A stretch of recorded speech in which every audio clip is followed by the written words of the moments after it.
আসসালামু আলাইকুম। আলহামদুলিল্লাহ, অবশেষে শেষ হলো আমাদের এবছরের পাটের কাজ।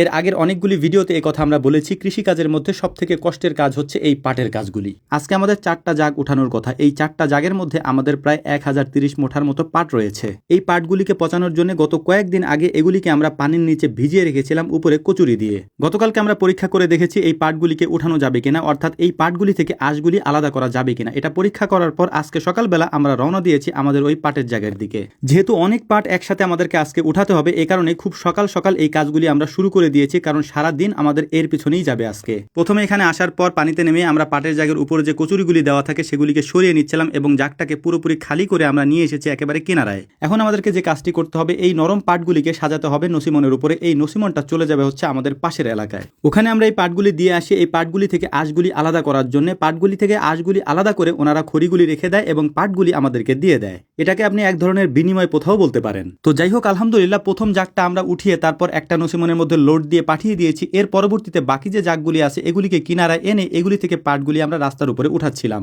যাতে করে এক নসিমন পাট নামিয়ে দিয়ে আসার আগেই আমরা আরো পাট উপরে উঠিয়ে রাখতে পারি। এর পাশাপাশি পাট খড়ির জন্য আমরাও কিছু পাট এখানে নিচ্ছিলাম, অর্থাৎ কিছু পাট থেকে খড়িগুলিকে আমরা আলাদা করছিলাম, কারণ এগুলি যদি আমরা আলাদা করে রাখতে পারি তাহলে এগুলিকে আমরা বাড়িতে নিয়ে যেতে পারবো জ্বালানি হিসেবে ব্যবহার করার জন্য। এই পাট খড়িগুলি ঘি তৈরি করার সময় আমাদের প্রয়োজন হয়, এগুলিকে জ্বালানি হিসেবে আমরা ব্যবহার করি। যেহেতু আলহামদুলিল্লাহ আমাদের কাছে এখন ঘি পর্যাপ্ত পরিমাণে পাওয়া যায়, ইদানিং অনেক কষ্ট করে হলেও ঘি আমরা তৈরি করি। এর কারণ হচ্ছে যে আমাদের কাছে অনেক বেশি পরিমাণে অর্ডার থাকে, সবাইকে আমরা দিতে পারি না, যে কারণে এর পরিমাণটা আমরা একটু বাড়ানোর চেষ্টা করেছি। ঘি তৈরি করার জন্য জ্বালানি হিসেবে সব থেকে বেশি প্রয়োজন হয় আমাদের এই পাটখড়ির, কারণ এই পাটখড়ি ছাড়া আগুন জ্বালানোই যায় না। তো যাই হোক, আলহামদুলিল্লাহ 1000-এরও বেশি পাট আমরা দিয়েছিলাম পাট থেকে আঁশগুলিকে আলাদা করার জন্য, সেটা হয়ে গেছে। এখন মূলত আমাদের যে কাজটা করতে হবে সেগুলি হচ্ছে এই পাটগুলিকে আমাদেরকে সুন্দর করে নদী থেকে ধুয়ে আনতে হবে। এই কাজগুলি সবার সাথে আমরাও করি, কিন্তু ইদানিং এই কাজগুলি করতে আমাদের একটু সমস্যা হচ্ছে। এটার কারণ হচ্ছে আমরা বলি সবাইকে যে আমাদের এখানে যারা খামারে ভিজিট করতে আসেন তারা শুক্রবারে আসবেন, কিন্তু শুক্রবারে বাইরেও যারা আসেন তারা যদি এভাবে আসেন তাহলে আমাদের কাজ করতে সমস্যা হয় এবং আজকে দেখবেন যে কাজ করতে করতে আমাদের রাত হয়ে যাবে।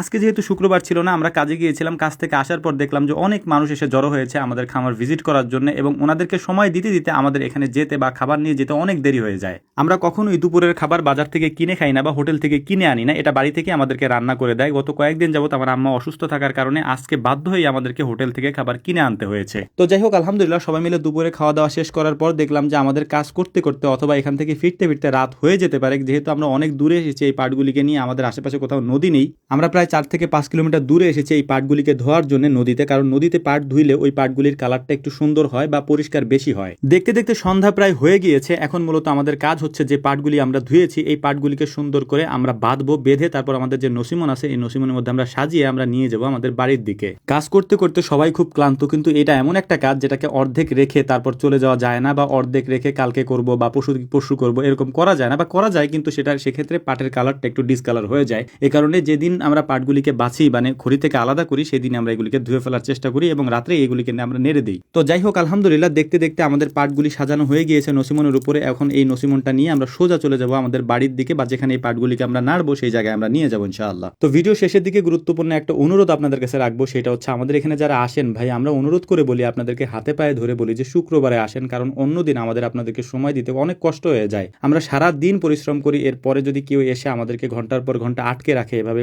বা কথা বলে পরামর্শ নেন, সেক্ষেত্রে আমাদের জন্য একটু কষ্ট হয়ে যায়। এই বিষয়টা আপনারা একটু বিবেচনায় রাখবেন, আমাদের জন্য দোয়া করবেন। আসসালামু আলাইকুম রহমতুল্লাহ।